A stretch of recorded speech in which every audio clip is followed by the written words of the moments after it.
Hello, hi friends. Today we are going to discussion about of the intermediate second year chemistry questions అండి. చాలా important questions. ఈ questions 8 marks section సిలో మనకి 8 marks కింద questions వస్తాయి కదండి. సో మనకు వెయిటేజ్ ప్రకారం according to the syllabus electrochemistry chemical kinetics chapter నుంచి మనకి ఈ 4 క్వశ్చన్స్ అనేవి చాలా ఇంపార్టెంట్ అండి. ఈ క్వశ్చన్స్ కనుక మనం పర్ఫెక్ట్గా ప్రిపేర్ అయ్యామంటే కంపల్సరీ మనకి 8 మార్క్స్ మన హ్యాండ్లో ఉన్నట్టేనండి. ఒకసారి క్వశ్చన్స్ చూద్దామా. ఎలక్ట్రోకెమిస్ట్రీ అండ్ కెమికల్ కైనెటిక్స్లో ఫస్ట్ ఎలక్ట్రోకెమిస్ట్రీ నుంచి మనకు వచ్చే questions. State and explain the Kohlrausch law.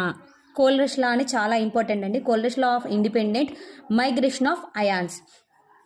This is the first question అండి. మనం ప్రీవియస్ క్వశ్చన్ పేపర్స్ కనుక చెక్ చేసా కానీ మనకి చాలా రిపీట్ అయ్యే క్వశ్చన్ కోల్రష్. సెకండ్ క్వశ్చన్ వచ్చేసి what are electrochemical cells, how are they constructed, explain the working of different types of galvanic cell.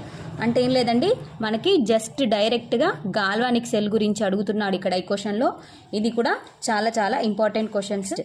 Give a detail account of collision theory. ఇక్కడ కూడా చాలా ఇంపార్టెంట్గా రిపీట్ అయ్యే థియరీ కొలిజన్ థియరీ అండి.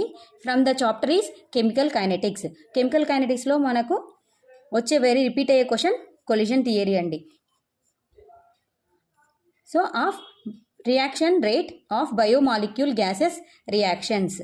So collision theory అనేది కూడా మనకి ఆప్షన్లో ఏ బిగా ఇస్తారండి. ఒకవేళ ఇచ్చేది ఉంటే క్వశ్చన్కి కోల్రష్లా ఏగా ఇచ్చేసి బిగా కొలిజన్ థియరీ అయినా ఇవ్వచ్చు, లేదా కోల్రష్లా ఏగా ఇచ్చి బిగా గాల్వానిక్ సెల్ అయినా ఇవ్వచ్చు, లేదా కోల్రష్లాను ఏగా ఇచ్చేసి నెక్స్ట్ ఫోర్త్ క్వశ్చన్ అయినా ఈ క్వశ్చన్ ఇవ్వచ్చండి, మాలిక్యులర్ అండ్ ఆర్డర్ గురించి. ఫోర్త్ క్వశ్చన్ ఏదో చూద్దామా ఇప్పుడు. What is molecular of A reaction, how is it different from the order of reaction. అంటే మాలిక్యులర్ రియాక్షన్స్కి ఉన్న ఆర్డర్ ఆఫ్ రియాక్షన్స్కి మధ్యలో డిఫరెంట్ డెఫినేషన్స్ ఏంటి, వాటి మధ్యలో డిఫరెన్స్ని రాయమంటారండి.